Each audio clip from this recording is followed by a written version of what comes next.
Good morning. Welcome to Comics and Coffee with Cliff. We're here. We're queer. We're live. And we're going to talk about X-Men and all sorts of things. I can't wait.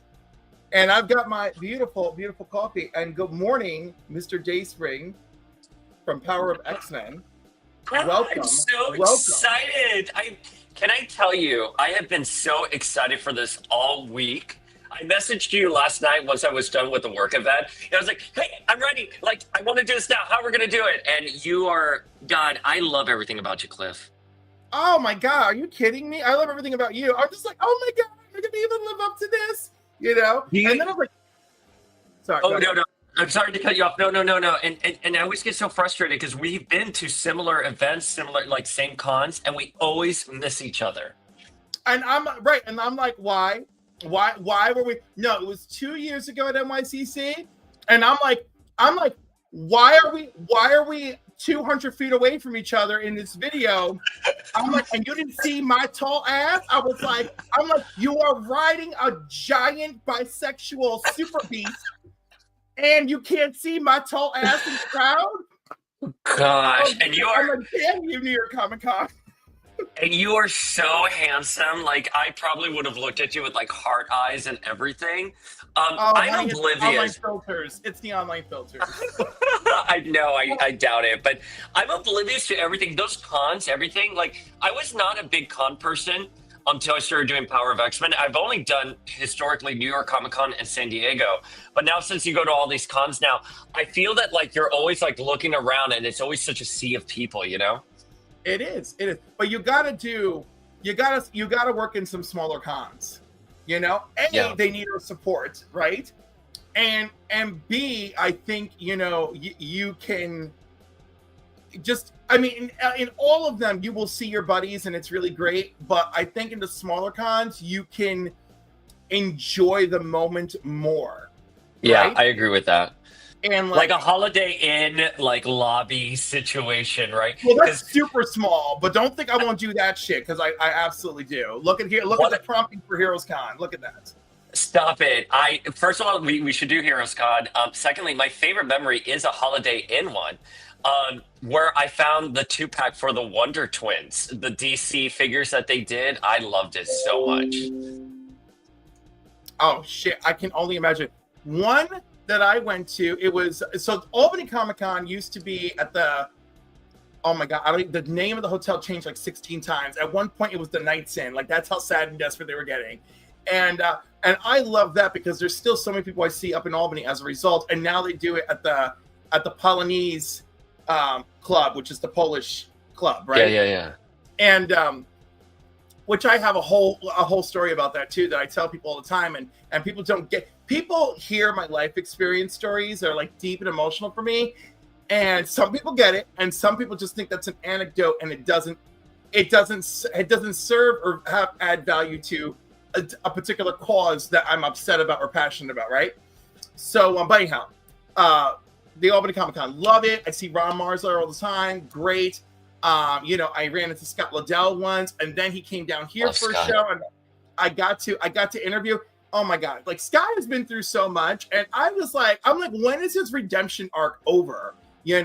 Like, because like I just feel bad. Like, he really, I mean, rightfully so. He said things that people found inappropriate, whatever. I get it, but like he went to a rehab for it, like.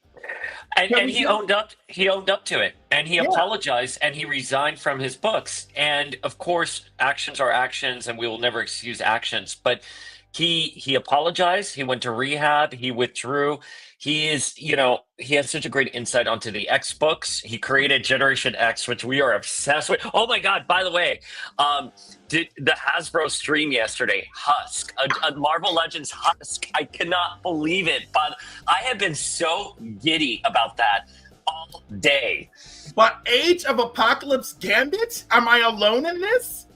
Okay, wait. Can I offer like a little bit of like criticism on that because I love it. I'm so happy, but it is based off of the Tony Daniel art, or excuse me, it's based off of the Salvador Larroca art, not the Tony Daniel art. Because the Tony Daniel art has like the wild, crazy hair from the first two issues, and then it seems this figure is the last two, the 3 and 4, which is Tony Daniel. The only little criticism I have.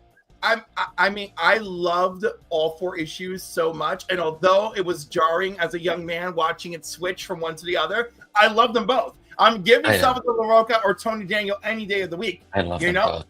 Let them draw me some himbo covers, please. Give me. That's my. By the way, I'm doing everything in my power to make sure that my comic comes out in 2025 because I'm sick of living a life I'm sick of living the life of Apocalypse says that I'm living, Wait. What's your comic coming out in 2025? Well, I don't have it all. So like the working title is Himbo Heroes. Stop it. I'm obsessed with that. I didn't know the term himbo until I started Power of X-Men and Demenda Martini explained it to me. And I loved it. And since then I can't stop using it. Can we have you on Power of X-Men? Yes, immediately. Whenever you want. Whatever drink. Tell me what cocktail. Should I make the cocktail? I love making the cocktail. Wait, can we do it live? Because you're in the New York area, right? Yeah. Yes, of course we can do it live. I was like, let's do it live. Let's do it together. 90% of the time, you're in my time zone. I know.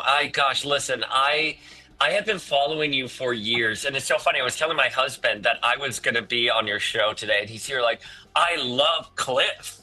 Oh, he's so sweet. I love you both. It's not like he talked about this for a month before this drop. Lady Fantastic, stop it. That's incredible. I was excited. My husband follows you. So many people in the community know who you are. I was just like so giddy. And I did the coffee. I went to my local bodega and I was like, hey, I need strong coffee, steamed milk, vanilla. They didn't have the blue confetti, and I don't do whipped cream. Well, I did gold confetti because lightning. Absolutely. My God. How can anyone not fall in love with Storm? Like she's just everything about every moment of her is amazing. What the fuck is up with the Reddit users? I didn't know this, but like the Reddit users really come for Storm. I'm not on Reddit, but I hear it all the time, and I was glancing some like Reddit threads. And like people come for Storm. I'm like, what the fuck is wrong with you? They're haters. They're haters. They have no idea. You can't hate on Storm. I'm sorry. And now, did you know this? There's like a big schism between Jean and Storm fans now. Did you know about this drama? What? Because their sisterhood is getting in the way? because of sale charts. All about sales. That's my God. Like, what world do we live in now? I don't know. But wait, Storm sales are very good. Storm's got a really hot book. What can you do? Both of them are really good. And there's room at the table for everyone. There is room at the table for everyone. But if we're gonna go with quality, Storm's book is the one that knocked me on my ass. Yeah. Like the minute she's like, I have to make this decision. Do I tell the world that it was a mutant child? And then she's like, I'm gonna do it. I'm gonna do what's right because I have to believe in what's right. And then of course she has to pay the price. Just to pay the price for doing what's right, I love that. By the way, I mean, I think that's such a great... listen, I'm always going to love that Mark Waid, Terry Dodson solo that we got in the mid-90s of Storm, where she gets, like, the haircut. I'm always going to love that, but there's something so good and relevant about the current Storm book that is just, like, chef's kiss. Absolutely amazing. I will counter that moment with Storm, though, because I am a neurotic Jean fan. And I will say, when Jean and Eternity are talking in issue 5, and it's White Phoenix vibes. Right, but also it's like, you must accept your next stage of evolution. And she's like, bitch, I got work to do. I still love my husband. You're just telling me to throw my emotions away, And, and by the way, they're putting Storm on the exact same track. Okay, because now Storm is being monitored. All right, her Herald ass days are coming, and a Cosmic Storm, please. And the same shit happened to Wicked. The same shit happened to Wicked. It's like You haven't mastered your evolution. It's like, I still absolutely love and will die for Teddy. Like, why are you pressuring me to become a cosmic force? Like, chill the F out. I'm here. I was like, and basically you're assuring me that if shit gets out of control, I can just rewrite creation and fix it. I'm like, I'm good. I'm good. The one thing that I love about the Jean conversation too is where Eternity says Jean Grey is a concept, and Jean doesn't want to lose herself. Those are themes from End Song back in like 2004, 2005 End Song, where Cyclops looks at her and he's here like, who are you? And she's like, Jean Grey. And like, I love that. And Cyclops is like, don't let anyone ever tell you otherwise. I'm sorry, I'm noticing the chat now, and I'm seeing so many comments coming in. Oh, look, Scotty went with all of my Magneto icons. I don't see the Magneto icons. Why can't I see Magneto icons? You've got to look at the live chat. Oh, it's telling me to connect. I'm sorry. Now I'm so socially inept. I'm not. That's fine. But like, see, there's the Magneto icons on the screen. And stop it! I love this like meta-ness there. I love how effortlessly you do that. I'm like your abuelo here. I'm like, I don't know what I'm doing. Okay, first of all, aren't I like a year or two older than you? I don't know. I pay a lot of money to look younger, so I don't pay. I thought you just did it because the power of Cuban. I do it with the power of Puerto Rican. You know? Oh God, I love God. Get us in a room together. We will like Puerto Ricans and Cubans together. We know how to party and fuck things up.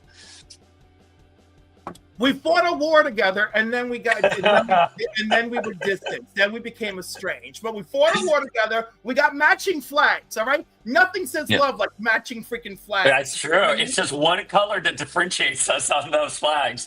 But you know what? I grew up in Miami, and it's so interesting because in Miami, all of Hispanic culture is together.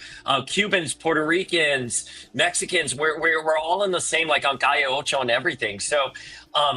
I always grew up with like I actually used to think the entire world was Hispanic until I was probably about like 15 because like it's Miami, it's South Florida, you know what I mean? So it was so odd to me. But I used to go to a comic book store. Have you been to Miami before?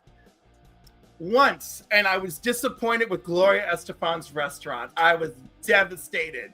Of course you are going to be. Yes, absolutely. Like, okay, I didn't come expecting perfection, right? But it's Gloria, and Gloria has a very special place in my heart, okay? Yeah. And I was like,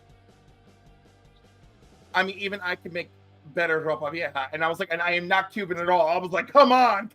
Her croquetas were not good. Like, she also had a restaurant in downtown Disney. Oh, and God. It was overpriced croquetas and a café con leche was like, and this at the time was like $10, which was absurd. Now it's like completely standard.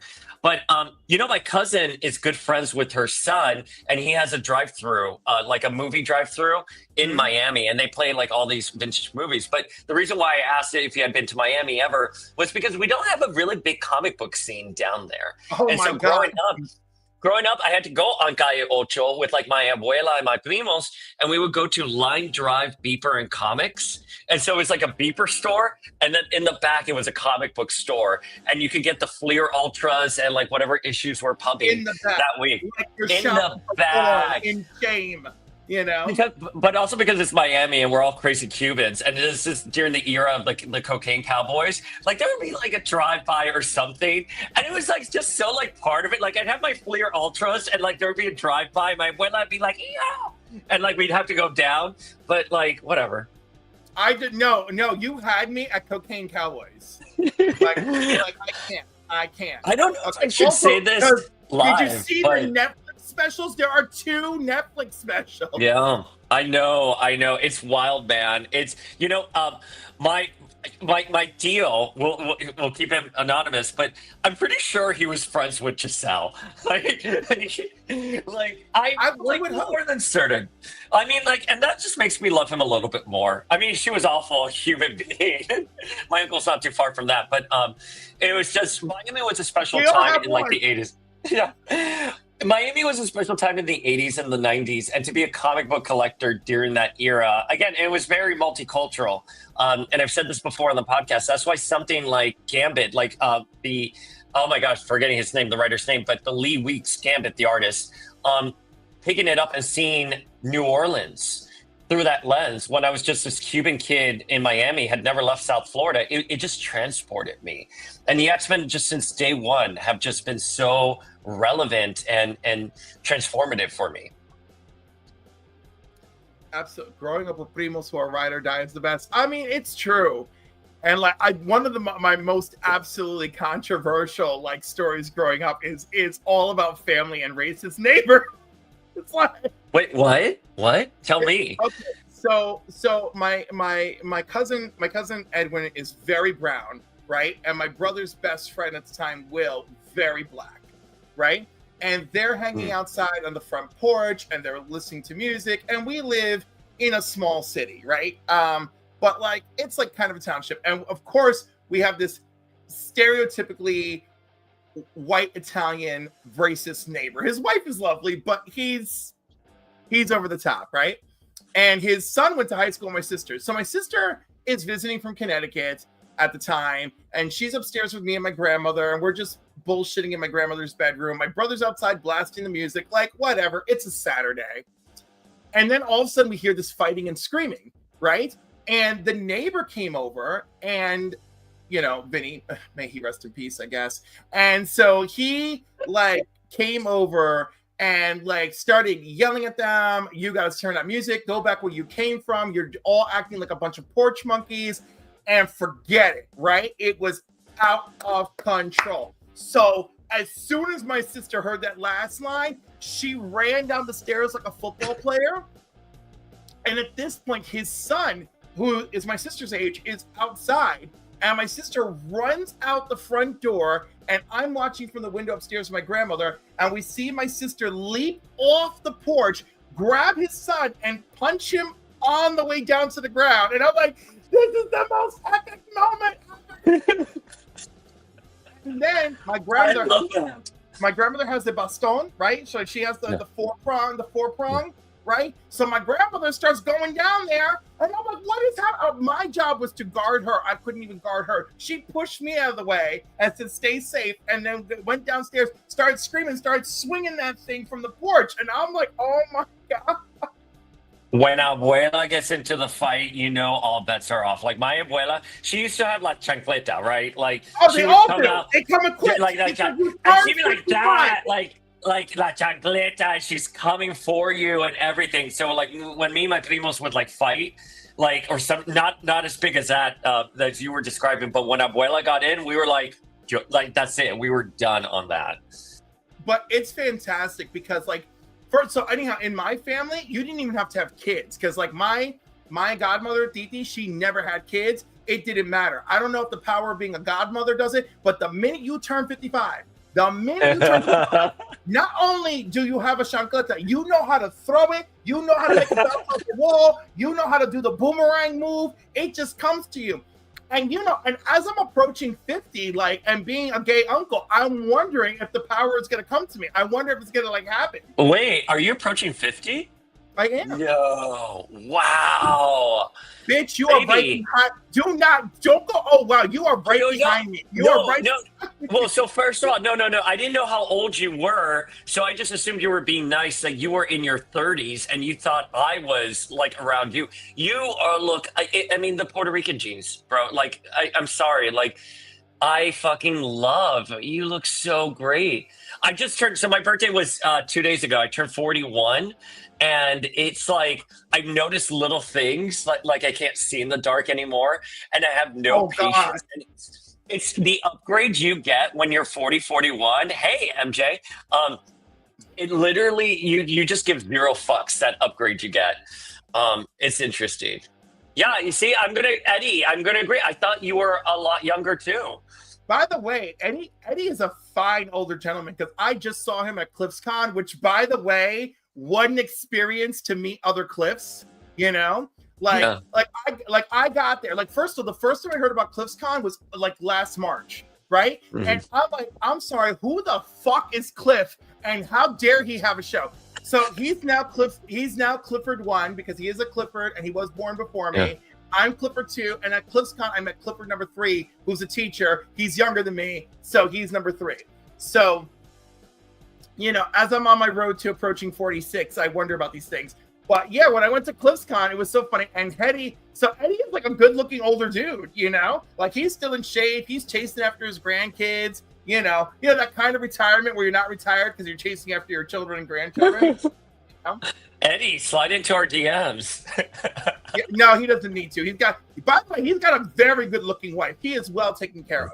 And so we love a good. You know who also has a beautiful wife? I don't know if you know the account No More Mutants. Ralph's wife. Oh, she is so beautiful. Oh my goodness. By the way, I know almost all the mutant accounts now because it's your fault. It's all your fault. I'm sorry. I know. Oh my God.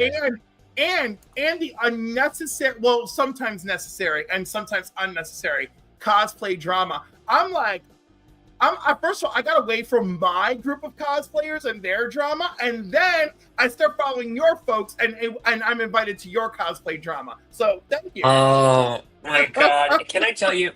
I don't know. I feel so awkward when drama happens, especially within cosplayers, and I get caught in the crosswinds. And of course, because I'm Cuban, I always have an opinion on things that even though no one asked about. But I feel so cringe about that. But I did not realize the amount of drama cosplayers have, like, on the hour. And I'm just like, okay, I'm going to inch my way out of this one. So I've been trying to really not engage with it. I really try to, like, with Power of X-Men, I really just want the focus to be on the characters and on the content, on the stories. You know, sometimes, you know, on my show, we're very opinionated, but I try now on the Instagram to just be a little bit more like, what did you think? Like, let's have conversations rather than instigate drama or stuff like that. Because I got to tell you, I've been doing Power of X-Men since lockdown, and it's exhausting how dramatic, like, some of the drama that sort of ensues. As I'm sure you know. As I'm sure you know more than anything. And not to mention, like, I stay completely out of it. Like, I see it and I go, oh my goodness. But, like, and we have enough community drama to go on for ages. So I'm like, okay. Well, and you know what? Can I tell you, you know what the secret is here? Nothing's changed. I'm still having the same conversations with people that I was on AOL keyword Marvel back in, like, 1995. It's still the same fighting, drama, same sort of politics still playing out. So, yeah. I don't know. At the tender age of 41, I'm like, I think I'm just done with that kind of stuff. But and you know, for me, the faces change and the conversations repeat. And then I'm like, oh my God, this is where I start to lose hope for the future. Thanks, everybody. Thanks for your time. It's so weird seeing new readers come in, because even with From the Ashes, I've noticed, like, a whole group of different readers come in versus Krakoa versus, you know, the AVX era. So I don't know. It's really interesting. It's definitely some of those things. Comics with Izzy says, I love having Puerto Rican genes. He does. It's helping him stay looking young too, you know? So, you know, so Triple G said all of the community drama has really turned me away from YouTube lately. Just hate it. And I've heard a lot of people, I'm not going to name names, but, like, there's a really prolific cosplayer who was talking about all the drama within not only just cosplayers, but readership as well. And they just, like, completely avoid anything relating to that readership now. And they don't even engage in conversations because it's just too much anger out there. Yeah. And I mean, I don't even know what to say, because a lot of times, like, my anger fires right up. I'm like, I'm sorry, did you say what now? You know, when my God. Listen, this is one of my favorite arguments right here. You know? Let's see it. I'm like, this shit is canon. This shit is canon. It is. You can't argue against it. No, well, and they will. And I'm like, look at the map. Their 3 bedrooms connect. Look at the map. You know? And but you know, you know what really pisses me off about that? Tom Brevoort, who is the new ex-editor, was like, oh, that was never really canon, just some innuendos on screen. First of all, there were more than innuendos, right? We have that scene with Cyclops and Wolverine that basically confirms it. They have the map on everything. We had Leah Williams on our podcast a couple years ago, and she said on their X Slack, she said point blank that yes, they're being written as a throuple. Their entire intention was to be a throuple, to do something different than just a Wolverine Scott Jean love triangle. They wanted to do something different for readers. But here's the thing: they go back on it so much, and then you read Gail Simone's X-Men and Wolverine, Gambit, and Rogue, very implied that there's something going on there. Sorry. And you know what? And I don't like that one because I don't like Wolverine messing with his daughters, right? Because he took in Rogue, he took in Kitty, he took in Rachel, he took in X-23, he took in Jubilee, and those are the 5 that just came to mind on the top of my head. Okay, so I'm just like, Wolverine should not be going near anyone he took in. You know, like we shouldn't be doing this. Rogue earned her stripes with him with that whole thing in Japan, and where she like fought for her life to save him. And what was it, Yukiko? I can't remember which one. Yeah. And that's terrible, right? And she like fought for her life, and he's like, damn it. And he gives her the kiss so she'll get his regeneration powers. And I was like, and that was the moment. And that was the moment where Wolverine's like, oh, here's my next adopted kid. And like, so like, you know, so like, I'm like, oh, I don't want to muddy those waters. I mean, I love Gail, and I love and I enjoy what she's doing. I don't know if I love it yet, but I enjoy it. But I enjoy it too. I don't know if I love it. I like Dazzler. Dazzler's a breakaway star for me. Jason Lowe is just such a great writer and a great human as well. I love the Storm and Phoenix books. We had Jed McKay on the podcast too, and I think he's very inspired during Morrison's era and what they were doing at that time. So I'm cautiously optimistic for Raid on Grey Malkin. I think we have a talented bunch. I think it boils down to positioning, and it's really awkward to go from Krakoa to like back on the streets and on, you know, being mutants who are renegades. So I don't know. I'm a little bit more forgiving, but I know a lot of readers have been of your opinion that things are okay. Right, but I'm like, it's not like I'm not picking up all the X books. You know, like it's not okay. It's not great. We went from something pretty great, and again, it was a lot of flash and substance to be like, oh look, a Krakoa's being smacked around left to right. Say goodbye to the mutants, and then they gave us some really hardcore stories, like Jean all fucked up in the White Room, and once again rebuilding herself from nothing, while all these other people were shoved in there, and like also trying to figure out what are we doing here, and again, by it not having time to flesh out, like we didn't like Exodus. Exodus's power is based on you believing in him, right? And Exodus, when we left him at Fall of X, looked like freaking Moses leading his people through the desert, and then they dropped the ball on it. I mean, like, get someone who's passionate about Exodus and do something with it. That could have been like a really big moment for him, and instead it was like, oh yeah, Exodus just does what he does best. Be a powerful C-list character and go back to the background. That's the name of his memoir, Powerful C-list Character. Right, that's let's write the unofficial memoir. I think that should be your next comic project, by the way. Powerful C-list Character. Yeah, like, here's the thing. I think, like, I know on the back end, a lot of people were rushed with their stories because they ended up wrapping up Krakoa sooner than they intended to.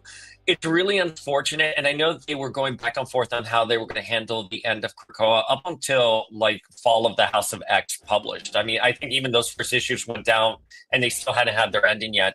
But I think it's very obvious when you have writers who care about the X-Men, who know little details, and I don't think Kieran Gillen is not one of those people who doesn't care, but I think he's obviously rushed. I just think like Krakoa after Inferno and Trial of Magneto was over for me. I think there was something really bad with the world building and how they were doing their stories.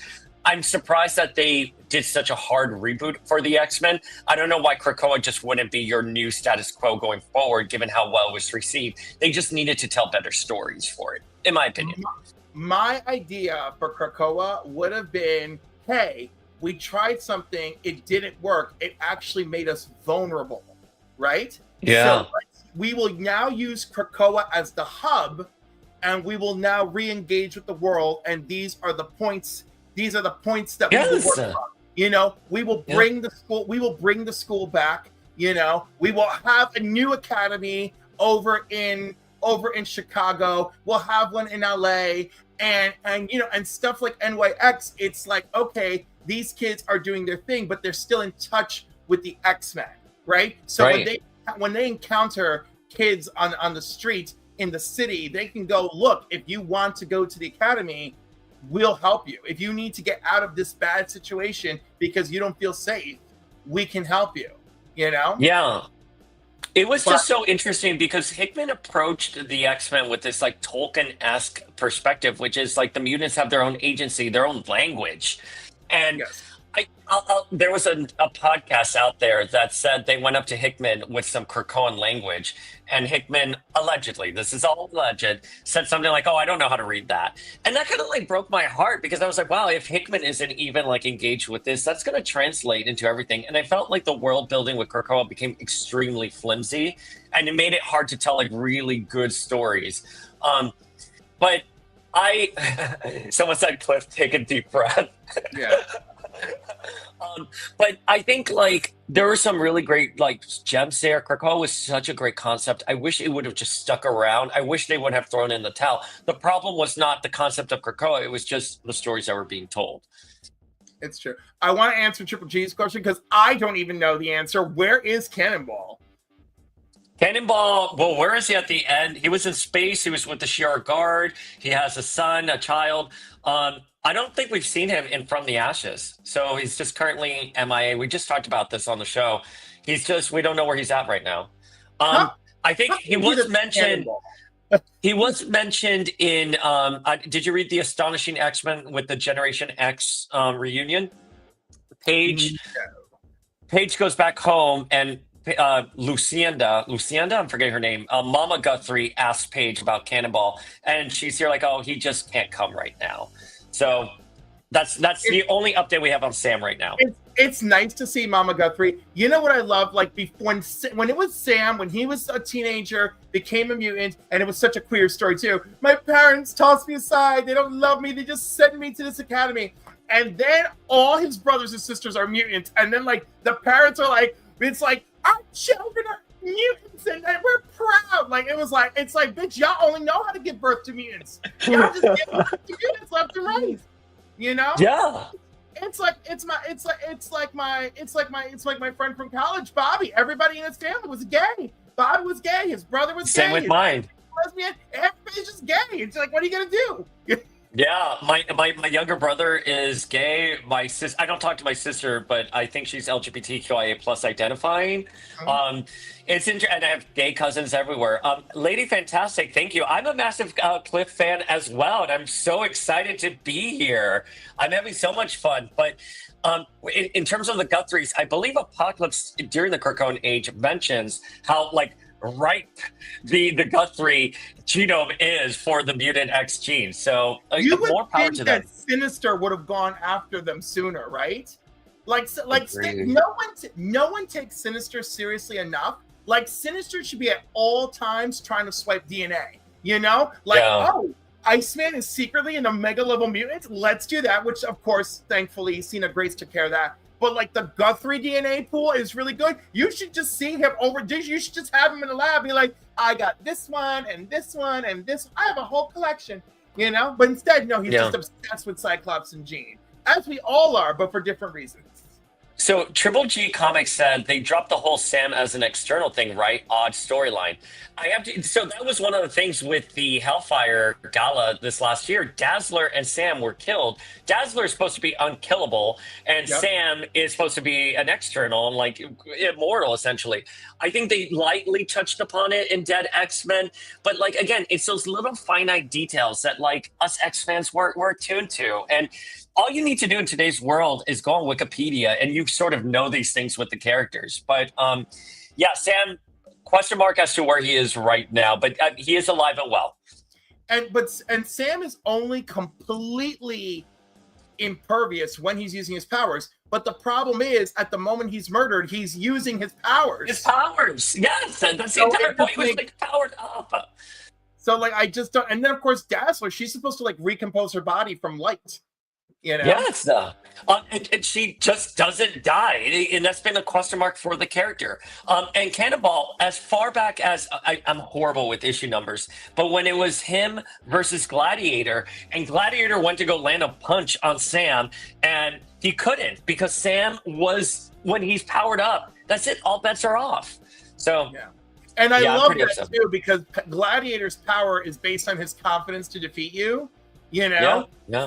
So like the minute it was like I couldn't hurt him, like all of a sudden Gladiator was off his game, you know, and I was like, oh, poor I love that era. I love and hate Gladiator so much, you know, because the whole Superboy and the Legion thing makes me love Gladiator. I'm like, okay, he's just Superboy, but then he'll just do the most obnoxious shit, and I just get so angry with him, you know. And then they gave me Kid Gladiator just to really rub it in my face. Oh my God, that Jason Aaron era of comics. I wasn't a big fan of Wolverine and the X-Men. I read it because at the time there were a lot of question marks surrounding Hope. And was she Jean, who we call God Queen on Power of X-Men? Was she God Queen reborn? I thought it was really fun, but it was an interesting approach for the comics at the time because they were trying to really push the Wolverine IP as sort of Wolverine and and obviously we had the show a couple of years prior to that, and AVX was just taking off. But Kid Gladiator, man, I haven't thought about him in a minute. That just like hit me now. And I'm like, and there he was, just being Kid Gladiator. Unbelievable. I'm surprised there actually aren't more questions from the chat. I figure with it, but apparently they're just watching us go crazy over here. I'm sorry. No, I love it. There's nothing to be sorry about. It's great. I'm sorry about the rants. Are you kidding? I'm not. They tune in for my rants, so the rants are what everybody wants, you know. So like. Oh, by the way, for those of you who are looking for nipples. There once was a ship that put to sea, and the name of the ship was the Billy O.T. The winds blew harder, bowed it down below, my bully boys blow. Soon may the wellermen come to bring us sugar and tea and rum. There we go. That was hot. Like, I'm just like all flustered now. It's been difficult to find clips, you know, because like. Of nipples? Yeah, right? Exactly. I'll send you some websites. No, that's not the problem. Actually, that is the problem. There's too much of that. Oh, okay. I just want stuff like this.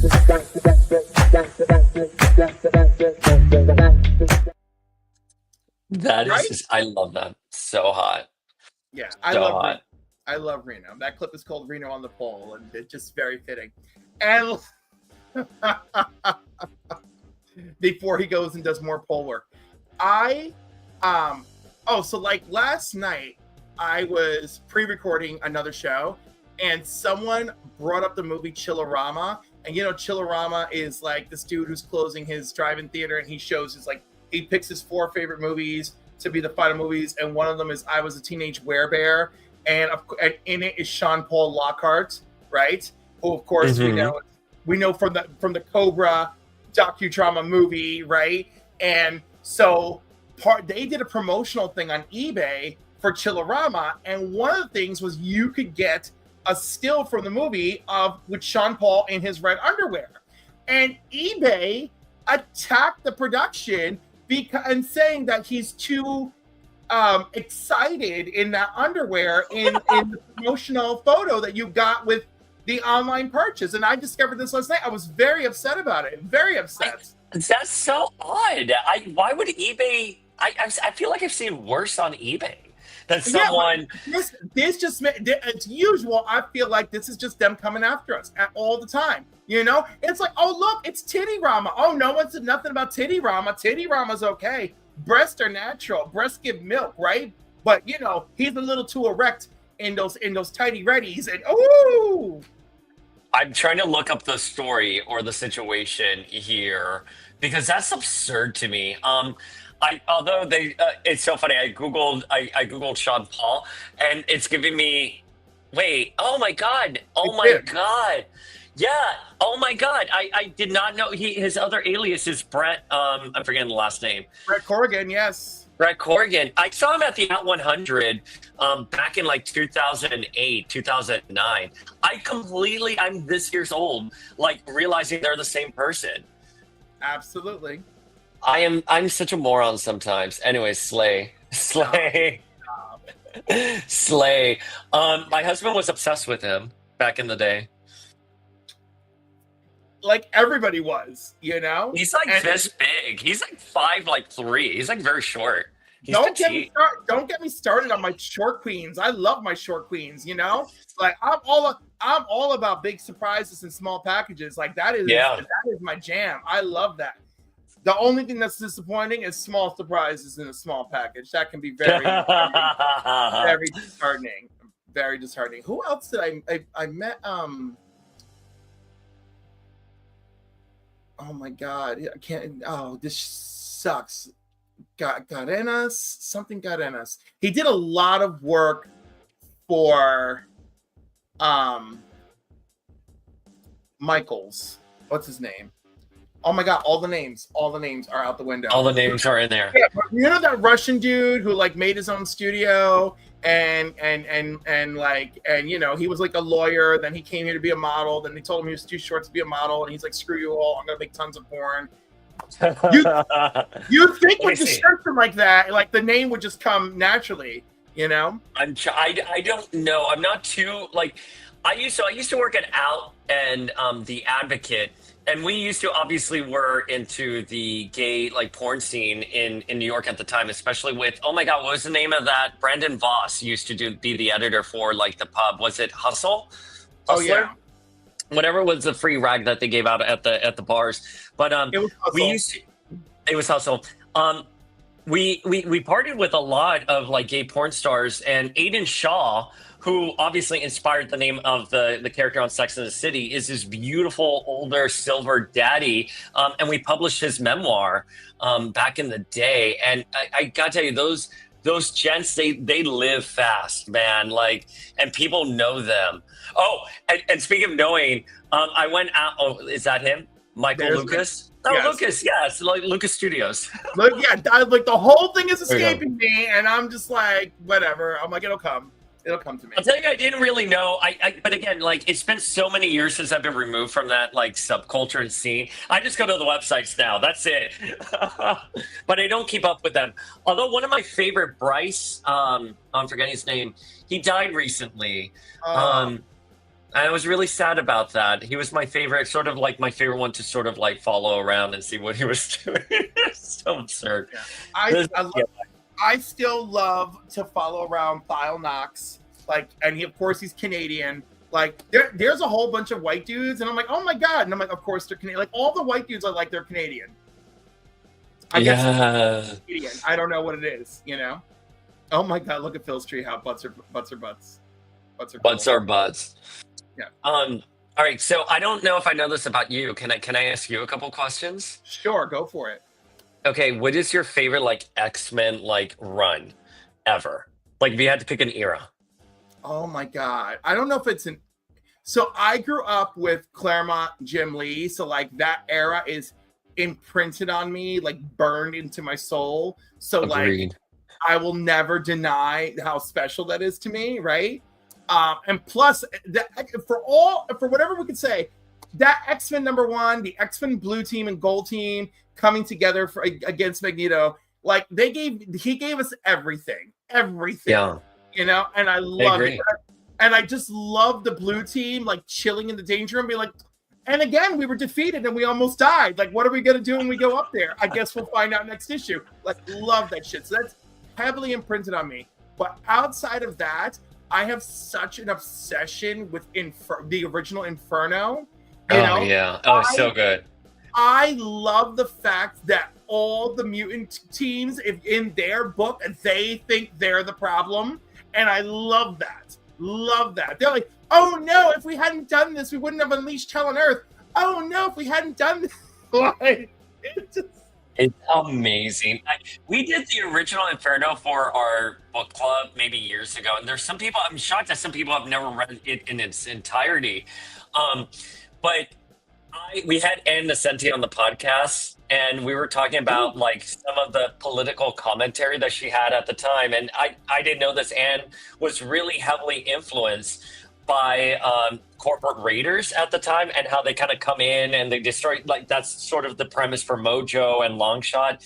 But she was talking about the scene, I believe, in her Daredevil during Inferno, where all the people in Manhattan are buses commuting to work, and that was hell for them, and the mailboxes turning against them, because it was just all about this dystopian society that we lived in, but we were too like absorbed in it to ever notice it. That is the brilliance of the original Inferno, beyond just the amazing storytelling.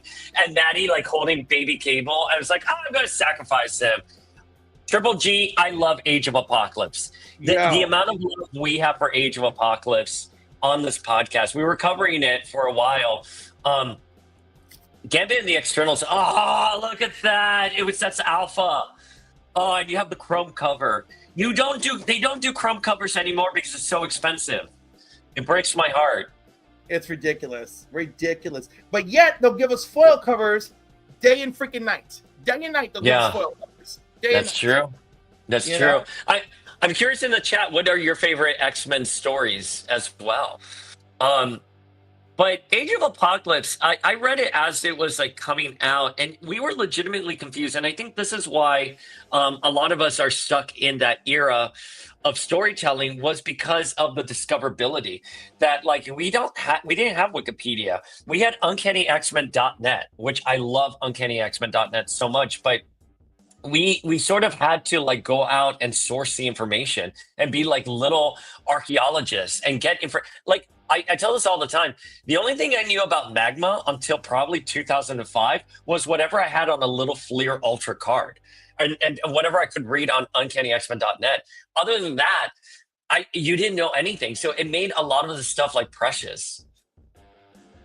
Okay. Tony, Old Wolf, I have all of it. Do you have Outfighter? I have the whole series. I was a teenager. I bought that shit off the shelf. Just like that is my Omega Red that I bought off the shelf at the flea market when that was my LCS as a child. Hold on, let's zoom in for me. I'm zooming in on you right. Oh, look at that! Right. Oh God, that Jim Lee cover is so beautiful. Double signed Jim Lee and Scott Williams in a 9.4. It has survived with me 32 years. 32 years. God, I love you so much. I want to go to your place and see your collection, everything. I'm sorry? No, I just say I love you, and I'm gonna go raid your place. That's all. Oh my God! Wait till you see like the other stuff that has to go on the wall. You know, I have to. So we just moved into a new like place last year, and I had to get like all my stuff up here because we were living in Hoboken for like 20 years, and then we bought a place down in Miami, and then we got a place back up here. But all the stuff is down in Miami. Now we have to bring it back up to Hoboken. You're middle-aged snowbirds, and I love it. Oh my God! Well, so again, I'm from Miami, and the reason why we did buy property down there was because my mom is sick, sadly. So we wanted to be present there for her. But yeah, I mean, essentially, we are snowbirds, because I was like, it is so cold this morning, and I went out to get the coffee and bagel, and I was like, nope, cannot do this. By the way, your place is beautiful. You got some bougie remodel dudes to come in there too. Like your kitchen black, your lighting minimalist. Okay, first of all, I'm in love with my contractor. Like everyone should have a contractor, like Alejandro from Cutting Edge. Yeah, it's interesting. Do you home own? Have you ever home owned? This is my home. Yeah. You own it. So this was my first time ever owning a home. You're responsible for everything. It is so weird. And you can call the shots. And I was like, oh, so I can make the kitchen any color I want. I was like, black, make it as black as my soul. But yeah. You know what's funny is like you'll say that now, and then you know what your first regret is gonna be? About 5 years from now, you'll be like, why did we do all black? And it's like, did you see the new Maytag series? And all of a sudden, like, I didn't know I love Maytag. You just started doing It's a fun thing, but I think what I want to do upstairs, I want to make it just all geek. So the first floor it's just all like the dignified adult life, and then upstairs like that's it. We're big I geeks, did the opposite. Upstairs is dignified, and down here is the comic room. But like at this point in my life, like I make no apologies anymore. Like I'm just like I used to like. I don't want to say I was like ashamed of being a geek, but like I used to hide my geek stuff in a closet. And sometime during the pandemic, I was just like, no, I need to lean into my geekness. And so that's when I start Power of X-Men. That's when we start displaying everything now. And it's truly like the best thing ever. But yeah, man, like I think like being in New York, we're always so like limited on space and everything, so we had to be judicious. But what I like about this current apartment is that we have so much wall space, so I just want to bring and like geek out on everything here. As you should. But then again, I say this because I own my own home. So I was like, so I got the contractor, Rigo, and I'm like, Rigo, just make this wall. See this video? You see what they did? Do that for me. And he's like, give me that stuff so I can measure. And he's like measuring my slabs and everything to like do the wall, and I'm like, yay! I'm like, I cannot wait to like do like Flink, one of our co-hosts. He like redesigned his geek room with his like contractor, and it's like glass and LED lighting and stuff like that. And that's exactly what I want to do too. But I see some people. So I know how expensive it is to renovate. I see some people's geek rooms, and I'm like, there's no way you did that, and it did not cost a fortune to do. Yeah, well, you know what? They did it themselves. That's the part that I'm like. It's like, oh well, Cliff, this only cost me $350 to do. I mean, my wife and I banged it out in a weekend, and I was like, I have no hands on skin. I can't do anything. We're trying to do. I'm going to say this wrong, but cocking. We're cocking ourselves. I am literally absolutely not at all like home savvy or anything. And so like you see the cocking and it's like this drizzle all over it, and you can tell it's mine. I'm trying to look at the chat, but I can't see the chat. Yeah, it's terrible. They asked the chat, then ignore chat. So there we random go. rips. Yeah, Kevin loves God. God loves man kills. Best X-Men starts me. Short, powerful Claremont. I agree. Short, powerful Claremont. I don't know why. It just, what's sad? Like, I am just such like a comic book boy, Eddie did not care for Executioner Song. I don't think too many people did. That one's like not a home run, Triple G I love Executioner for it. Sorry, go. No, Triple G did like it. He likes the interaction Sam has with Professor X. Now, Triple G happens to have some serious New Mutants love, and I cannot blame him. Sorry. Yeah, New Mutants is great. I love New Mutants. I think New Mutants, like, they started off wearing the generic uniforms because they were supposed to be more, not as individualized as the X-Men, but rather the new generation that's grown into it. And I thought those issues were so good. I think towards the end, I was ready for X-Force. When I was doing my read, I was like, okay, let's jump into X-Force right now. But yes, I said caulking. Sorry, you see, I can't say I said caulking. I don't know how to say anything. The curse of growing up Cuban and Spanish being my first language, like we mispronounce everything. You know what? Like, I just blame my gay accent. And look, but all right, Immortal Biggie Shack. We just read Fatal Attraction. I was disappointed in the ending. The Excalibur issue was a bummer for the book club. It was. Fatal Attractions was like it had like its big moment was Wolverine, and then that was it. That was the big moment. It's like Wolverine gets his adamantium ripped out, and then like everything else is okay. Okay, but the acolytes going into like that hospice and like killing the nurse and like oh my god, they brought that up for Magneto, right? For the resurrection of Magneto, her name is clear as day because that was Magneto's nurse when he was the New Mutants professor. Like, yeah, well, I don't know if I made that connection, but like yes, like that's yes. No, I love it. So I made that connection because, again, the people who worked on the resurrection of Magneto were actually cared about all things Magneto, right? And actually, that's not. I think they all care. I think they all have knowledge.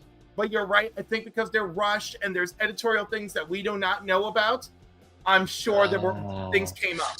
But editorial is a motherfucker, and I'm just gonna say it right now, okay? Because the older I've gotten, the less hands-on editorial is, right? And the more problematic editorial is. They seem to only show up to crush you with corporate mandate, and they don't seem to do anything else. Like back in the day, interviews. So I don't know why they do interviews. I'm like, edit the book. Don't do interviews. Sorry, that's me being shady. And you know what? And if you are going to do an interview, cool, but edit the damn book.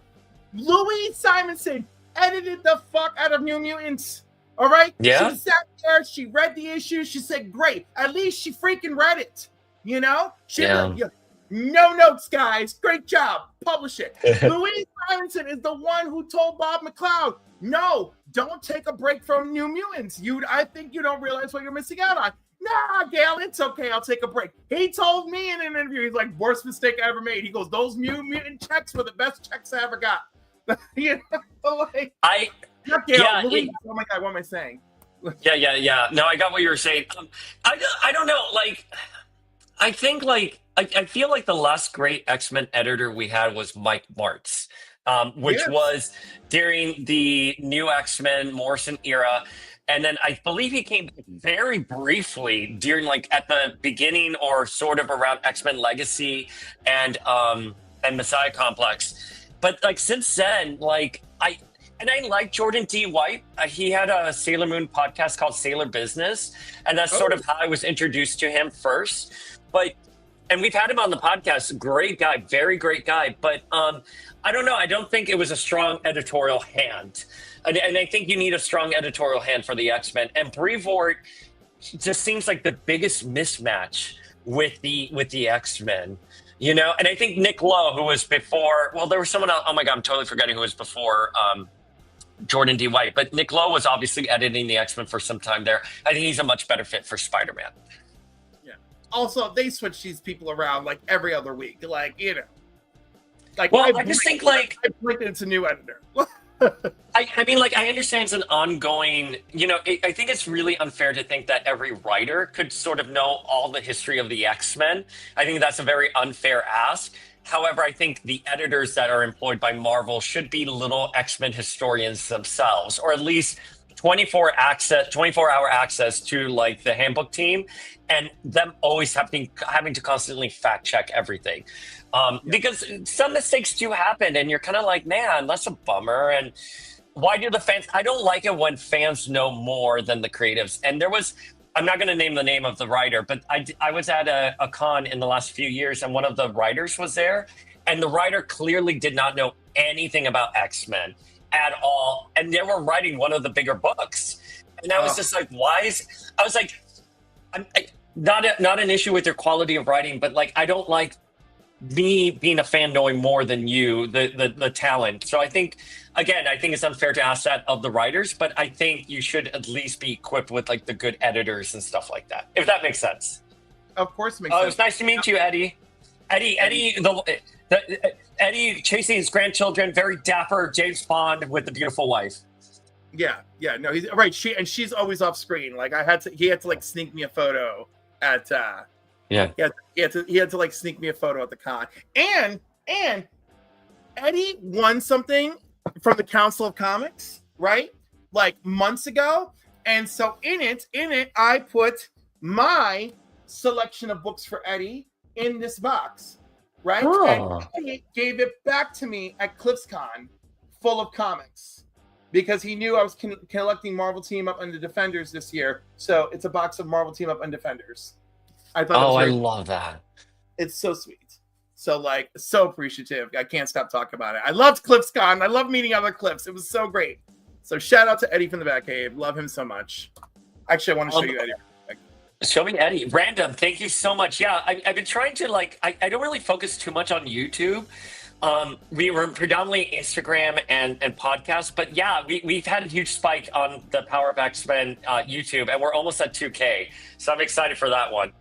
Let's see. Oh, look at Eddie. Yeah, so funny, and obviously a tremendous Batman fan. Oh, well, next time I want to know who Eddie's favorite Batman is. Oh, that's a good question, because there's a lot of love for Batman. Although I think he has a preference for Silver Age Batman. Yeah. Oh, look at that. That's a great cover. And it's lovely because he reads with his grandson now.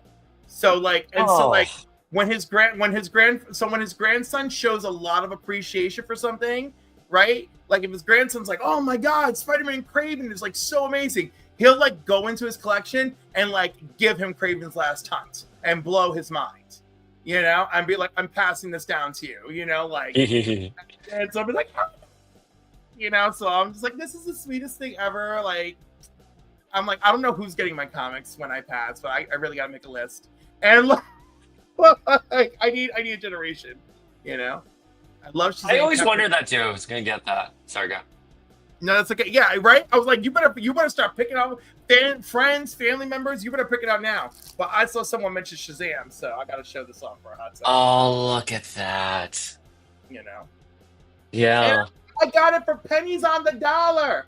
It barely shows up on the census. I was like, how is this? This is like one of the most seminal comic book runs of anything. Like, I hold Power of Shazam right up there, like the way I hold up Starman, by James Robinson. Like, it's like, Oh. it's the moment, it's the book, it's all the things. You should know this. You should all know this. Can I ask you? So I used to do a podcast called Masters of Comic Books, and my co-host there, Cole. I love we're gonna Cole. I love Cole so much. We're reuniting on Power of X-Men, but we're going to talk about non-X-Men. We're going to cover Absolute, Superman, Batman, and Wonder Woman. What have you read the books? I haven't read them yet. Of course, I've read them. What do you think? Tell me what you think. I'm fascinated by Wonder Woman. I love that she's not merely a product of her environment. I love that the core of Diana seems to.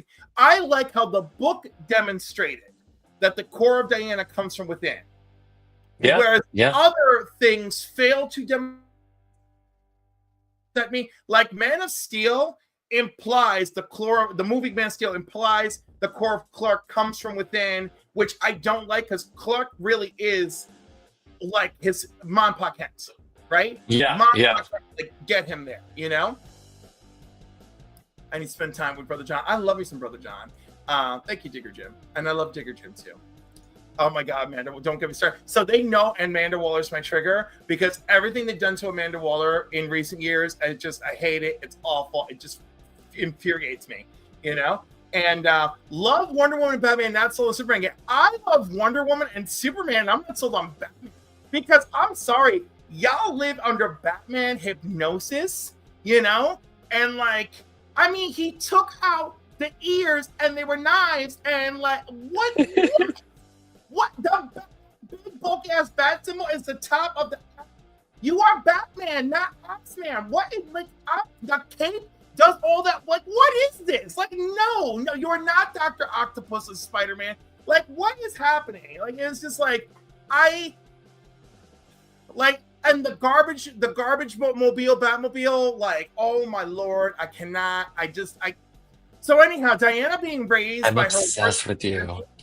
But Diana being raised by her worst enemy, love it. Diana's nature shining through, love it. Her red lasso, the lasso, like being the penance stare, chef's kiss, all right? Her using a Buster Sword like Cloud Strife from Final Fantasy VII that comes out of her bag of fucking holding, love it. Love it.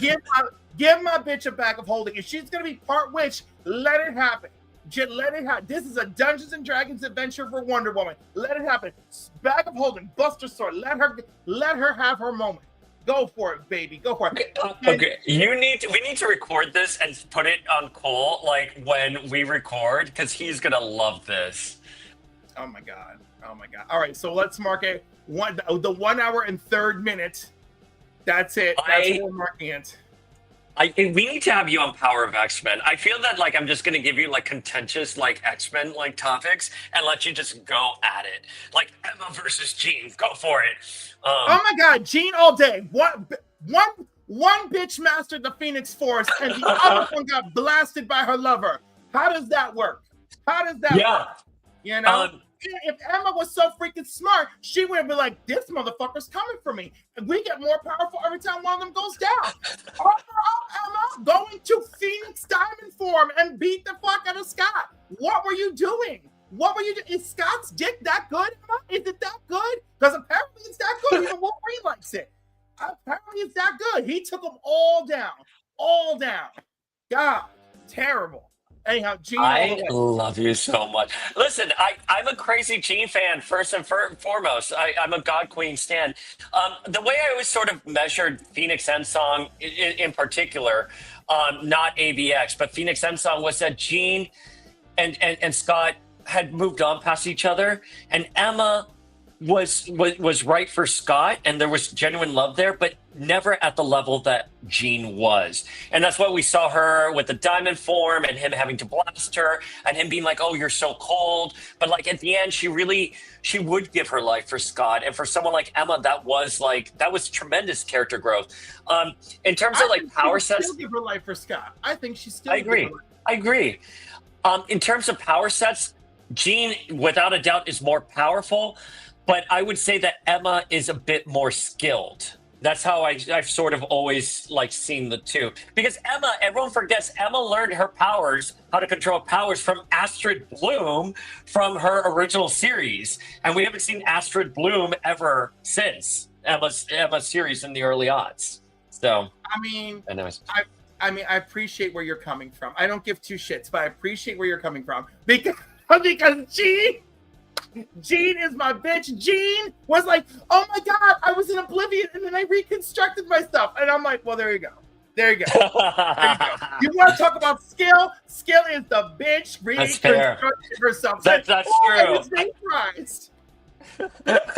Well, especially also in like this last issue of Phoenix, where she's here like, oh, I died. And Eternity's like, that's only because you think you died. You didn't actually die. So I agree. Listen, I'm a God Queen. I love Jean more than anything. So, but I think there's this misconception that because you love Jean, you can't love Emma. And I don't like that, because I love Emma for her own things. And for me, Emma will always be New X-Men Emma or Generation X Emma. I love those iterations of the characters. Not to say that I don't love Messiah era, because I really, truly do. But Emma, for me, will always have like a very special place in my heart. It's like, I love pizza. Like, pizza's my favorite thing, but sometimes I want chicken tendies. Sometimes I want like a burger or a salad. And that's where I kind of like feel. I don't think that, like, thank you, Triple G.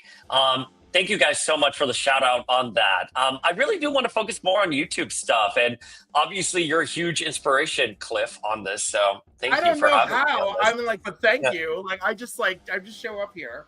You know? Well, just seeing how you're doing your show and everything, you have such a magnetic like pull. Like, you know this, right? Like, and I just like, I feel that I can just like stare at you and listen to you like all day. My God, you're so sweet. So I'm gonna pin you to the top of the chat right now. I'm trying to think of like contentious like X-Men topics too that we can sort of like handle here. Who belongs with our homegirl? Who belongs with Madeline? Who should be with Madeline? Who is Madeline's ride or die? Yeah, that's a really good. Right? Is it Nate? Is it Havoc? Why shouldn't she have both? Damn it, have your own harem, woman. Have your own harem. You earned it. Although it is messing with Nate as a DNA.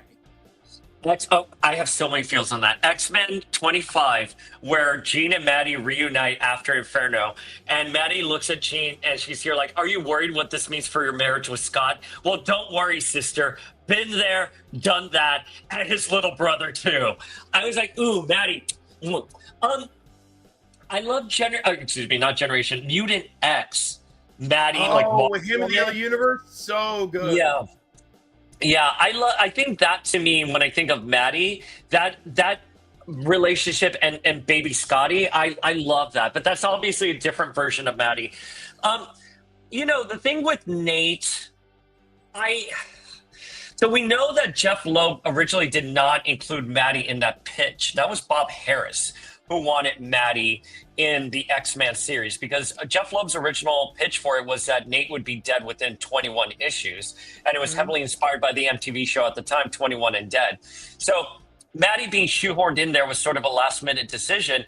but it also gave the opportunity that Maddie could shine editorially as someone apart from Jean. Because again, the clone trope in the late 80s, 90s was that the clone is just an extension of the original. This idea of individualism with clones was never part of the conversation. And I think Maddie really became her own during the X-Men series. I argue all the time with people about it. Is it incest? Because, I mean, it's Jean's clone from another world, and Nate is technically Jean and Cyclops from a different universe. I don't know. It's just one of those things that hit me. And, I was like 12 when I first read an X-Men comic. So, like, I accepted it as sort of like this Greek story, like an Oedipus like complex sort of situation. So I'm not the biggest greatest person to counter Nate and Maddie. So I will always want Nate and Maddie together. Sorry. And you know what's really sad is like when she vanished from that title, like I was just starting to like this. What on earth is happening? Well, and then she like was replaced by an evil like counter Earth Jean Grey. I don't know. And for what? Just to mess with him. Just terrible. Just to mess with him. But I'm not familiar with Dayspring. What's your channel so I can go sub it? It's Power of X-Men. We are an X-Men podcast. You're pinned to the top of the chat already. Oh, pinned. Thank you. Wait, did you pin me? Stop it. I love that you pinned me. I took it all the way to the top. You know what? I'm such a big old bottom. Let's never forget that. But I pinned that shit right to the top. This is why I like my show. I mean, I like a tall king too. Like my ex-fiance was 6'6", you know? Yeah. But anyhow,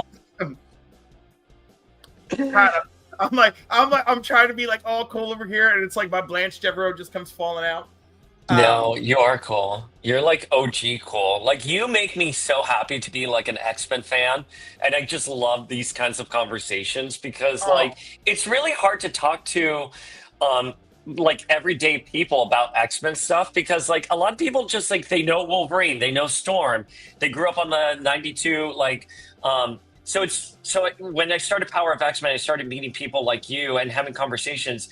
It was just so great because like I feel like you can have like these nerdy, like we're talking about fucking like Mike Martz and Nate and Maddie. You know how like knee deep in the weeds we are here, and like I never got that in my everyday life until I started doing Power of X-Men and stuff like that. And so I'm just looking at you and I'm like the Sailor Moon hard eyes, the anime hard eyes.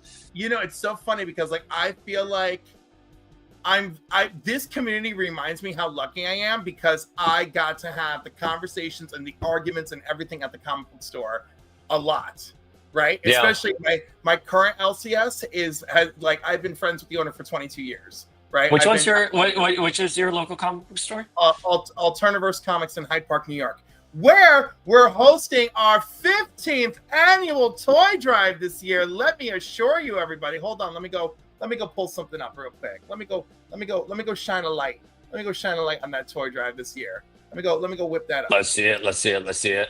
Here.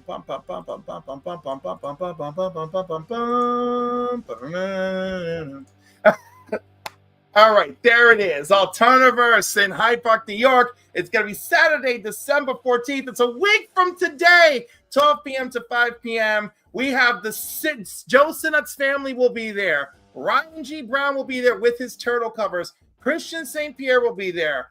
Local artist Ronaldo Pizarro, who's Green Shirt Guy on the Council of Comics. Kurt Covert, who's produced multiple board games for Cloak and Dagger. Crafts by Vicky. She does amazing local crafts and more. We're super excited. We're doing silent auctions. We're doing raffle tickets. We've got stuff. We got prizes. I didn't get anything from Paul Rudd this year, but we got some other cool stuff. So come with a toy, come hang out, come enjoy the festivities.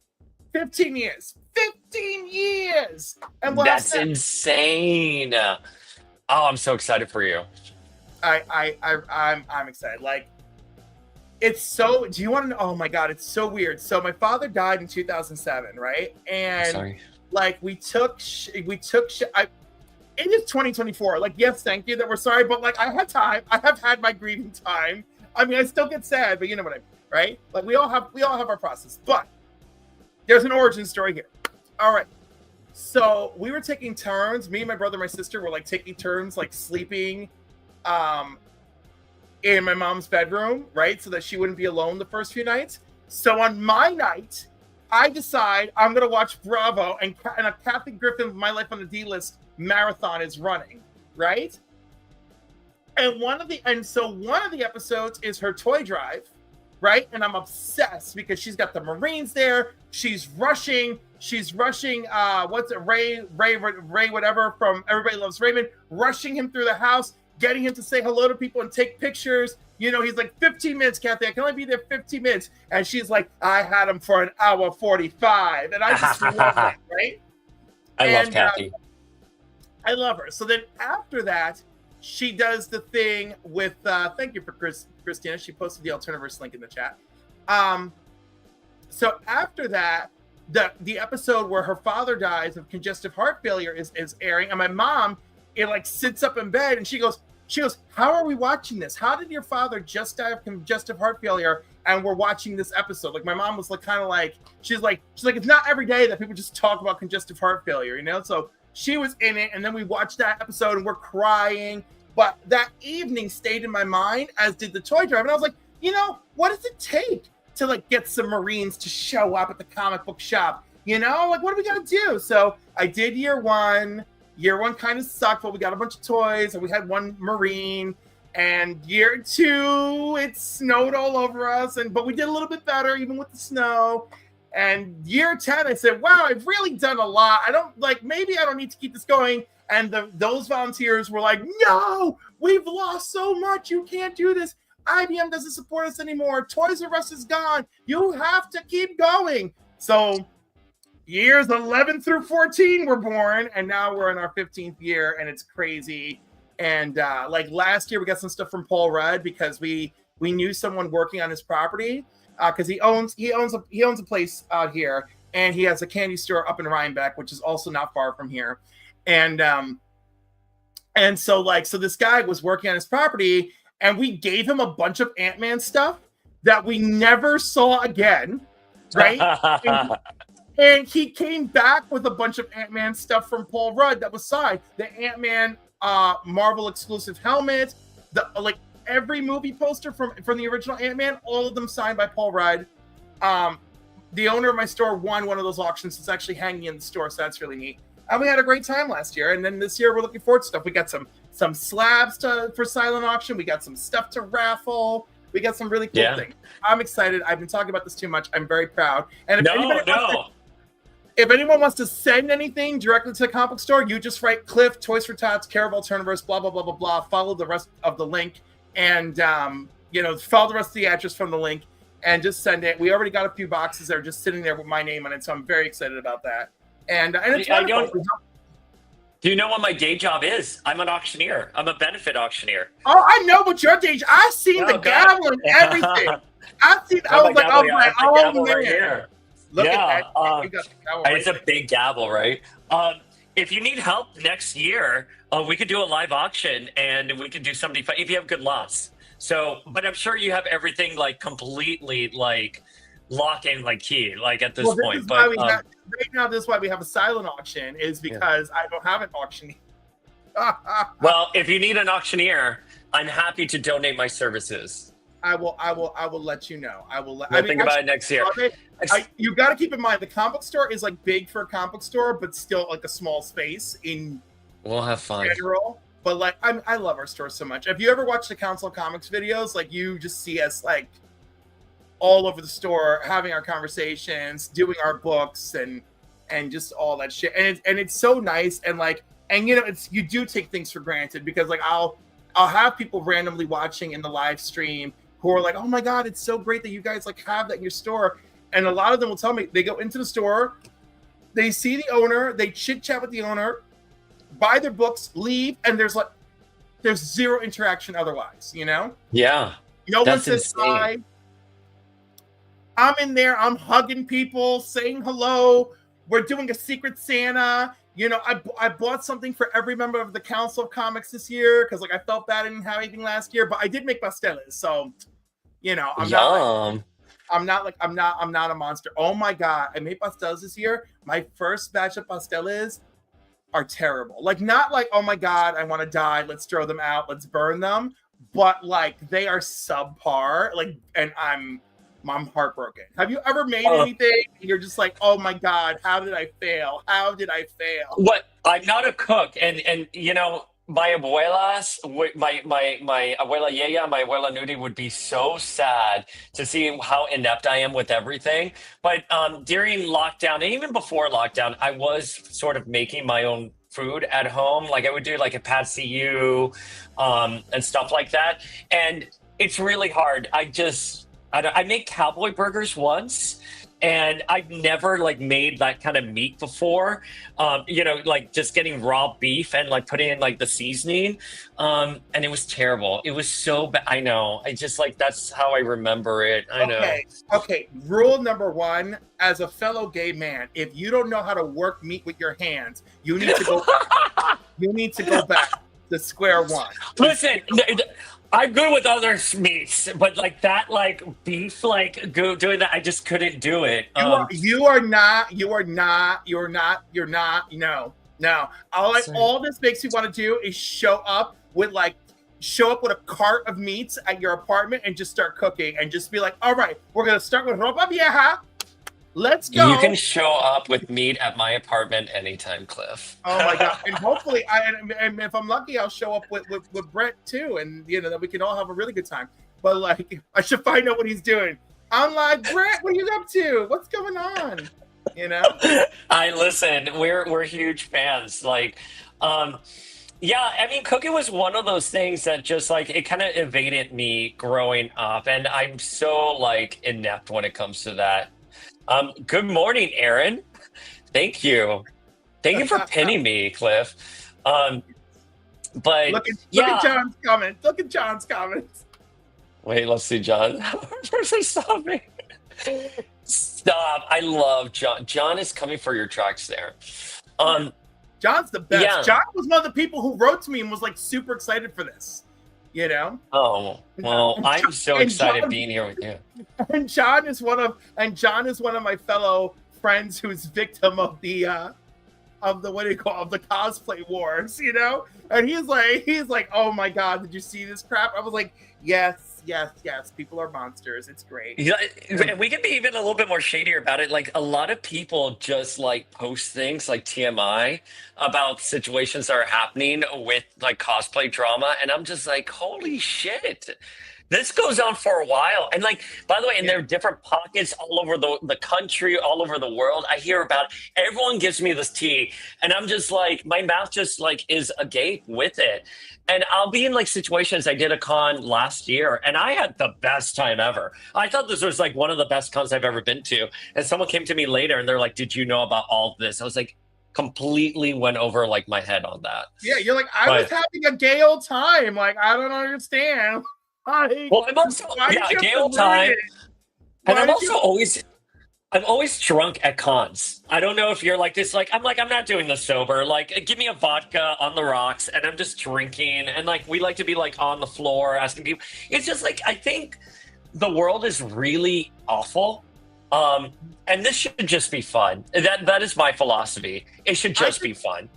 I just do it with the drugs. That's what I'm, you know, I just like, I have my prescription medication and that's what I do. I pop the Wellbutrin Excel first thing in the morning to give you that boost to get through the day that coffee can't do alone. And then I take the full 300 Wellbutrin, you know, just before I walk out the door for, you know, to start my day. And I just use that to power through the anxiety. And, you know, the best part of being on this med for so long is I stopped having sleepless anxiety. You know, that whole shit with like, oh my God, my life is in crisis. I can't sleep.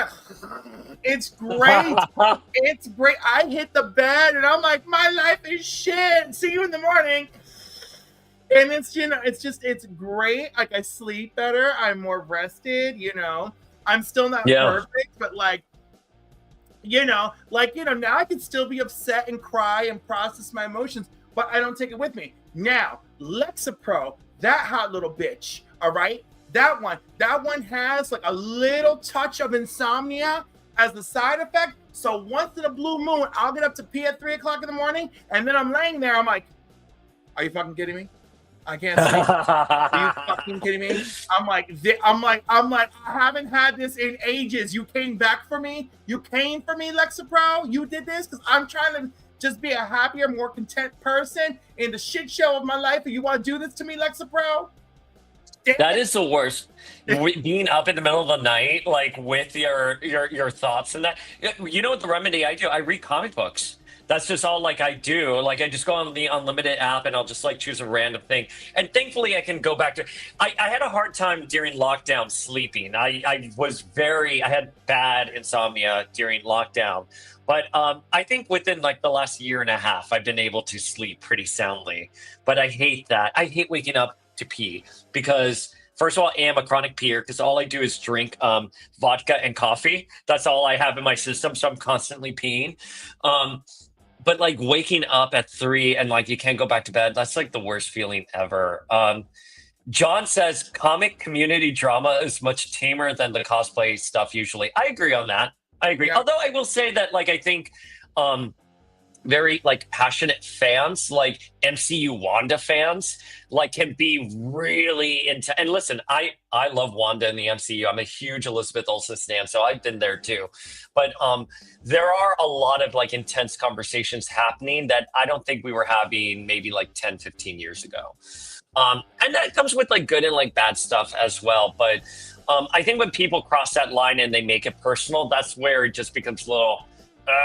Like, I don't mind arguing about, like, facts and details with someone or an interpretation of a read. But once it starts crossing over into, like, more personal stuff, I think that's where it's harder. And I think with cosplayers, it always inevitably is a personal issue. Yeah. I mean, I'm not going to open my heart to that. I'm not. John, I didn't sleep well last night. Just ended up reading a ton of the current personality run. I'm now all caught up. Marcio Takara is a super talented artist. That is true. Poison Ivy is better than any villain deserves, right? Oh, I agree. Crazy. That book is so good. Like, that book, I'm looking at it right now. The art is beautiful. Sorry to cut you off. That book should go down as, like, a seminal work, you know? Like, oh, shit. This is anti-hero Poison Ivy all day, all night. And they've only given her 5 billion gorgeous covers for every issue, you know, and that book is still rocking and rolling like nobody's business. So, you know, God bless Poison Ivy, you know? God bless Poison Ivy. I have to jump off in like a few minutes. Oh, shit. We got to do your 5 then, at least. Do it. Let's do it. Do it.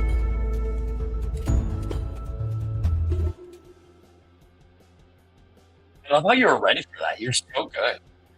Oh, well, it's just all I can. You know what? If you got the money for this, you know, I can teach you how. And look, please, I need you to talk to me like an idiot because I don't know how to do anything.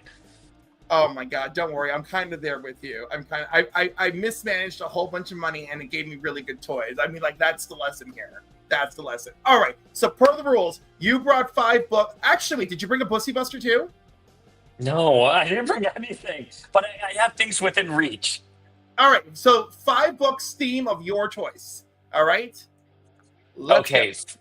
All right, so X-Men, obviously, Generation X, Ooh. And I think those two deal with like wayward youth and sort of trying to find your sort of voice in that time. I'm going to do the Jean Grey series as well, because again, it's wayward youth. That's where we're leaning into here. NYX, again, which I think is such a really, really good relaunch for From the Ashes. I don't think I mentioned that earlier. Oh gosh, and I have to have I'm going to give it New X-Men, especially Riot at Xavier specifically. So how about that? Did I get it right? It's fine. You did fine. You did great. But in the meantime, that's a no. That was a no. That's not. You did so good. You really did. It's perfectly fine. It's perfectly fine. And wait, but I really lost like whatever. Oh wait, no, it's somewhere here. So like, all right. So this one, I'm gonna cut to my Pussy Buster. That's what I'm gonna do. Right.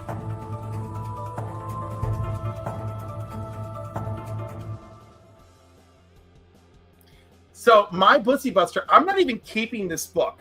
This book is going into the Council of Comics December giveaway / our 1,000 subscriber giveaway. It's just one mammoth box of hot giveaway shit that's going to be in there. And this particular issue, Daredevil 94, is the death of Danny French. Danny French shows up in Daredevil and Black Widow. I mean, do we credit her? We should credit her, right? Daredevil and Black Widow number 88, Danny French shows up and it's like, hey, you know, Natasha, you and I, remember we worked in this project together? It's kind of out of control. It might have the power to make people immortal. We really have to do something about it. And they go after this dude, you know, with Daredevil, which of course this dude becomes like, it becomes the indestructible man. And Danny French sacrifices himself to save their lives and the world in this issue. You know, and he only appears in issues 88 through 94, and he's like referenced again later so that we know his character exists in case any writer wants to put some thought into it and bring the guy back, right? But yeah, that's my Bussy Buster of the week because I scored this and I thought what a great item to toss into our super massive 1K giveaway over at the Council of Comics. So be sure to tune into the Council of Comics Sundays at 5 p.m., Mondays at 8 p.m. Eastern, and Wednesdays at 8 p.m. Eastern. Each time for a chance at a duck for the duck race at the end of the month where you can win this amazing prize package, which also while I'm here, comes with a copy of Project Patron. All right. So you have something for your reading pleasure, and you also receive How Dare Those Books Not Be Together? Why are they not together? This is infuriating. But you're also getting blank cover Wonder Woman, Absolute Wonder Woman #1, first print. Absolute Superman #1, blank cover, first print. Absolute Batman #1, first cover, first print. Absolute Wonder Woman Noir, second print, foil cover. And a whole ton of other shit, including a House of Slaughter #1, 1 in 25 foil cover, and more, all for the giveaway. Awesome. We're looking forward to it. So make sure you are tuning in throughout the month for the Council of Comics. Christina will put the link in the chat. She's amazing. Can I show my Bussy Buster then? Oh, of course. Absolutely. Yes. So it is the Age of Apocalypse Ash Can, where it gives all of the information that we did not get in the actual Age of Apocalypse. And it also serves as like a promo for that time, as you can see with the covers. But it gives you like background on everything that of the Age of Apocalypse that didn't really make it to print, and sort of the behind the scenes stuff. Like Jubilee was originally going to have a hawk in Gambit and the externals. Why was she going to have a hawk? I don't know. I try to slide into Tony Daniels' DMs. I'm waiting on a response. Scott Lobdell had no idea why. But also, like Bishop, the reason why he had mechanical eye was because he was, after the events of Legion Quest, he was put into a prison, and he was on parole, and that electronic eye let the parole officer see what he was up to. So it's just a really great thing. I found it recently. I've had several copies of this scattered throughout all the various homes I've had, but I found it when I was in Pittsburgh, visiting family there for the holidays. Look, there you go. There's Jubilee, Age of Apocalypse Jubilee with the aforementioned hawk. I think this is a must for X-Men fans, and there's this great Scott Lobdell interview in there. Because I do not have it, and I'm losing my shit over this. I didn't even know it existed. I have an extra one. I'll send it to you. Oh my god! Wait. I'm not gonna send it to you. You have to come over with meat, and then I'll give it to you. Oh, honey, baby, sugar pie! I will show up with meat. No, but we should do happy hour, and then I'll give it to you there. We don't need happy hour. I'll show up with the meat and the drinks. I'll be like, just make room in the kitchen. I'm like, we'll put together some Spidey Web Slinger, which is a rum punch I came up with for my first cocktail show. You know, we'll make that. You know, you'll love it. It's got cranberry. You'll be fine. And then I'll just start cooking. This sounds like heaven. I 100%. And I want you on Power of X-Men, and we're going to drink and we're going to rant about comics. Oh my God. I'm going to have to come up with an X-Men cocktail. But by the way, for those of you who were, did you enjoy the Storm concoction, by the way? I did. The bodega I went to get it, though, they're vanilla. They have the cheap vanilla, and you can always taste cheap vanilla. Yeah. So it tastes like that Blue Mountain like flavor, which I hate that for coffee. But It's good. I love the steamed oat milk was a nice hit. Yeah, right. So like, and I just did regular steamed milk, but it was a good little concoction. I was really proud of it. You know, Black Spiders is better late than never. Yes, you are welcome. What's up, Black Spiders? Black Spiders. Cliff, thank you so much for having me. Thank you for being here. And like, yes, call anytime for Power X-Men. You just let me know. My schedule is not wide open, but I will. If you can fit me in, think about the next time you want me on, I would love it. And you know, one thing I've wanted to do is do like a Saturday morning kind of like vibe, because we used to get the animated show at 11 a.m. And I kept thinking like maybe we should do like a watch along or something. So anything you need me for, any ideas we can brainstorm together, I don't know. I think the world of you. And I think you're such a great host. So thank you for having me. You're so sweet. All right. You can catch Paul over on Power of X-Men. The Instagram is in the chat. His page is pinned to the top of the chat. Don't forget my toy drive is next week. And also, as a reminder, for those of you who are channel subscribers, I am going to do a little special giveaway for Christmas. And then I will do a 1K giveaway in January, because January 1st is my birthday. So I love a Capricorn. That's I'm an Aquarius rising. So, you know, head in the clouds, feet on the ground. So anyhow, thank you all for joining us. It's been an amazing time. Please go check out Paul. Look at that. The IG is there. Christina Ping just put it out there for all of you. Until next time, love all of you folks. And please remember, spread the comic book love. Peace out. Bye, guys.